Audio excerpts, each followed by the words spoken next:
WhatsApp guys, आज की video में हम लोग देखने वाले हैं बंधक बनी इजराइल की फौज। इजराइल में अंदर तक घुसे दुश्मन, हाई अलर्ट घोषित।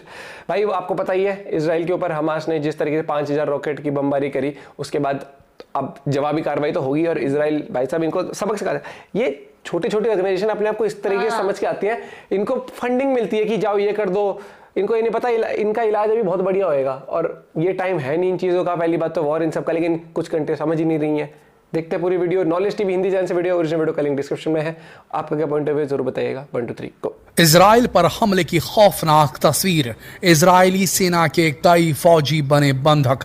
खबर आ रही है कि 30 से अधिक बंधक बना लिए हैं हमास के लड़ाकों ने। बताया जा रहा है कि इस हमले के लिए बिल्कुल भी इजराइल तैयार नहीं था और ये कोई आतंकवादी हमला नहीं है दोस्तों, ये एक सोची समझी स्ट्रेटेजिक हमले की साजिश है। जी हाँ दोस्तों, हमास से 5000 रॉकेट तड़के आज सुबह सुबह तब छोड़े गए गाजा पट्टी से जब इजराइल के लोग अपने बिस्तर तक से नीचे पांव नहीं रख पाए थे। सुबह सुबह का वक्त था और अचानक एक के बाद एक 5000 रॉकेट दाग दिए गए। आपको बता दें दोस्तों, ये जो रॉकेट दागे हैं इन्हें आयरन डोम सिस्टम रोक नहीं पाया। आयरन डोम दुनिया का सबसे बेहतरीन एयर डिफेंस सिस्टम माना जाता है। खुद अमेरिका आयरन डोम सिस्टम की तारीफ के पुल बांधते नहीं थकता। लेकिन आपको बता दें, कुछ ऐसा स्ट्रेटेजिक प्लान किया था हमास के लड़ाकों ने।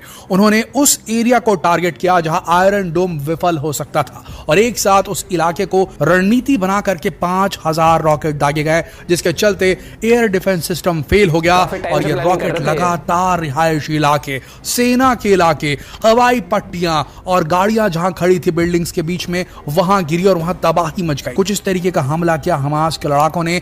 इजरायली फौज के कई बेस अब हमास के लड़ाकों के कब्जे में है। जी हां दोस्तों, हमास के लड़ाकों ने न सिर्फ उन बेसिस पर कब्जा किया बल्कि वहां पर उन्होंने कई इजरायली सैनिकों को वहीं के वहीं खत्म कर दिया और कई को बंधक बना लिया। आपको बता दें, जहां कहीं भी ये हमास के लड़ाके घुस रहे हैं, बता रहे हैं, खबरें आ रही हैं कि हमास के लड़ाके अब जमीनी युद्ध लड़ रहे हैं। भारी तादाद में हमास के लड़ाके इजराइल के अंदर एंटर कर चुके हैं और जो उन्हें दिखता है, चाहे वो पुलिस कर्मी हो इजराइल का, चाहे वो सेना का आदमी हो इजराइल का, चाहे वो आम नागरिक हो, उसके ऊपर हमले किए जा रहे हैं। इस प्रकार की खबरें आ रही हैं। इस बीच एयरपोर्ट में भगदड़ मच चुकी है इजराइल के, क्योंकि वहां पर इजरायलियों को जैसे खबर लगी, सुबह जैसे हुआ और उसके बाद हमला होना शुरू हुआ, इजरायली लोग तेल अवीव के एयरपोर्ट की तरफ भागने लगे।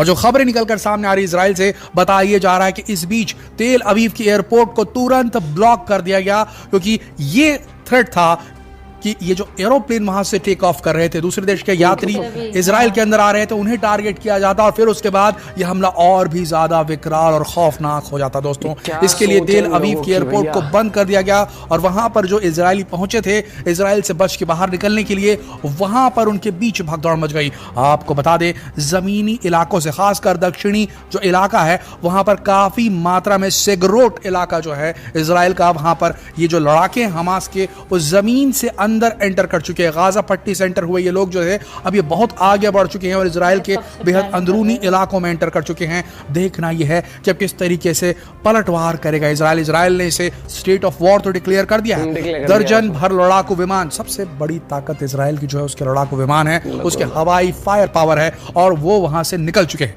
लगभग 1 दर्जन लड़ाकू विमान लगातार गाजा पट्टी पर बम बरसा रहे हैं और बताया जा रहा है कि जिस प्रकार का लेजर टारगेटिंग मैकेनिज्म है उनके हथियारों का, वो बिना कोलैटरल डैमेज किए, और तो बच्चों को निशाना बनाए बगैर हमास के प्रॉपर आतंकी जो ठिकाने हैं उसकी नॉलेज इनके मोसाद के पास में, इनकी खुफिया एजेंसी जो है इजराइल के, वहां पर लगातार हमले कर रहे हैं। लेकिन ऐसा लगता है कि इस बार जो अल कासिम ग्रुप है जिसने हमला किया है इजराइल के ऊपर में हमास के साथ मिलकर, उन्होंने एक बहुत खतरनाक रणनीति बनाई है दोस्तों। उनका प्लान सिर्फ 5000 रॉकेट दाग कर चुप बैठना नहीं था। उन्होंने कई नकाबपोश हथियारों को, जिनके हाथ में गन है, चारों तरफ से वो आर्म्ड है, उन लोगों को एंटर करवा दिया है इजराइल के अंदर। अब देखना यह है, सबसे पहले तो उस बेस की सफाई करनी पड़ेगी। अल कासिम ग्रुप जिसने कब्जा कर लिया है इजराइल के बेस पर, उन्हें हटाना होगा और तब जाकर के इस वॉर का अंत हो सकता है दोस्तों। अभी खबरें आ रही हैं कि लड़ाके सब कुछ भूलकर एकदम अंदर घुस चुके हैं और रिहायशी इलाकों में भी फायरिंग कर रहे हैं।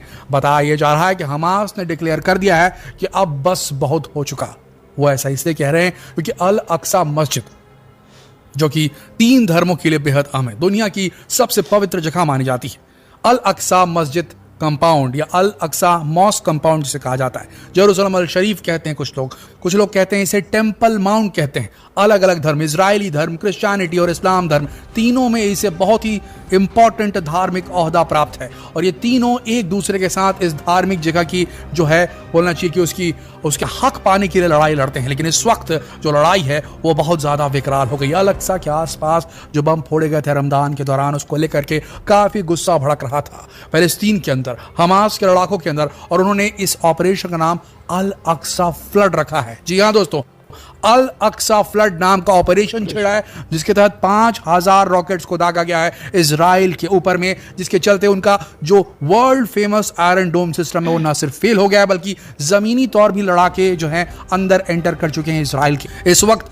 बेंजामिन नेतन्याहू अपने सेना प्रमुख के साथ बैठ करके कंट्रोल एंड कमांड सेंटर से पूरी नजर बना रखे हैं किस तरीके से जो एक्टिविटी मिलिट्री कर रही है, जिस तरीके से मिलिट्री अब रिटालिएट कर रही है हमास के लड़ाकों का। देखिए इनके पास में शक्ति जो है वो एयरक्राफ्ट की शक्ति है, लेकिन जमीनी तौर पर अगर ज्यादा नुकसान पहुंचा पाए हमास के लड़ाके तो ये इजराइल को बहुत बड़ी चोट होगी दोस्तों। अब देखना यह है कितने लड़ाके अंदर आए हैं। लड़ाके जो आए हैं वो मास्क दिख रहे हैं, कुछ वीडियोस में देखा जा रहा है मास्क है और पूरी तरीके से एक फौजी की तरह नजर आ रहे, कमांडो की तरह दिख रहे हैं। अगर इनकी तादाद ज्यादा हुई तो ये लड़ाई बहुत मुश्किल हो जाएगी क्योंकि हवाई हमले इजराइल खुद अपने देश के अंदर तो नहीं कर सकता, तो इसके लिए इजराइल के कमांडोस लड़ने के लिए आएंगे। अब देखना यह है कि जब यह लड़ाई वहां के सड़कों पर होगी, रिहायशी इलाकों में होगी, कोई युद्ध के मैदान में तो नहीं होगी। जब पूरा शहर युद्ध का मैदान बन जाएगा तो उसमें कोलेटरल डैमेज के चांसेस बहुत ज्यादा बढ़ जाएंगे और इसी का फायदा उठाकर ये लड़ाके अपनी पोजीशन सिक्योर करके इजरायली सेना को टारगेट कर सकते हैं, सिविलियन को बंधक बना सकते हैं। खबरें सिविलियन को बंधक बनाने की भी आ रही है,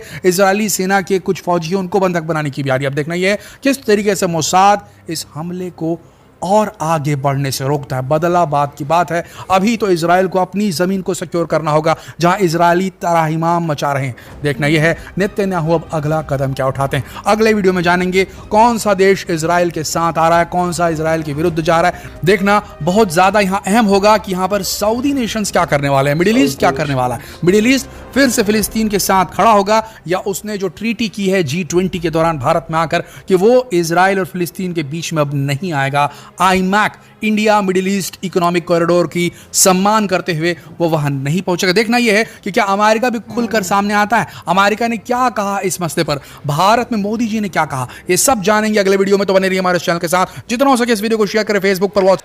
अमेरिका आज तक किसी वॉर में खुल के सामने नहीं बोलता। इंडिया तो इजराइल का साथ है क्योंकि इजराइल का आपको पता ही है। और दूसरी बात जो रिलेशंस इंडिया के इजराइल के साथ है, यहाँ पर गौरव आर्य सर ने भी बताया था, हमें गौरव सर ने, कि ये लोग उस तरीके से वहां अपना बेस बनाते हैं या रिहायशी इलाका होता है या लोग रहते हैं, ताकि अगर कोई आए हमला करने के लिए या इनको खत्म करने के लिए तो वो पहले ही वो देख लें कि नहीं भैया यहाँ पर लोग हैं, कोलेटरल डैमेज वाली सिचुएशन। और ये बहुत चालाकी से कर रहे हैं, लेकिन फिर भी मैं इस मामले में यही कहना चाहूँगा, this is not an era of war. ये चीज़ कंट्रीज को समझनी चाहिए।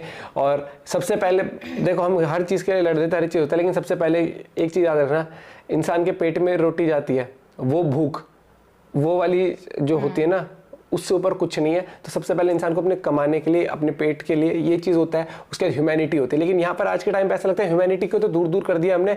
हम सिर्फ और सिर्फ ऐसा माइंडसेट हो चुका है कि इसने ऐसे कैसे कह दी, या फिर इस पे मेरा हक है, या इस पे ये, बस वो चीज़ कर दी गई है। और लोग छीन छीन के फिर, जैसे आप देख लो पाकिस्तान का क्या था, पीओ के जबरदस्ती हथिया के बैठ गया, वो चीज़ वो माइंड में ना कई लोग के, और उनका हाल क्या कर दिया वहाँ के लोगों का, ये देख लो, कोई खुश नहीं है वहाँ पर। तो उसी चीज़ में अगर मैं बात करूँ तो कोई सेंस वाली बात नहीं है, ये है नहीं वहाँ पर ह्यूमैनिटी। अगर कोई कह रहा है ना कि हाँ अपने लोगों के लिए कर रहे हो, तो तुम आम जनता की भी, दूसरे देश में भी आम जनता के लिए नुकसान कर रहे हो। तो यहाँ पर फिर वो सब दिख जाता है, पॉलिटिक्स के पीछे फंडिंग है, हर एक चीज़ है। और यहाँ पर इंसानियत की तो, ह्यूमन लाइफ की तो वैल्यू का मजाक बना दिया गया सीरियसली।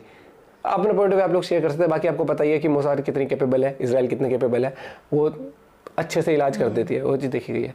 बाकी जो भी डेवलपमेंट आती है हम आपसे शेयर करेंगे। मिलते हैं वीडियो के साथ, बाय बाय, ठीक है।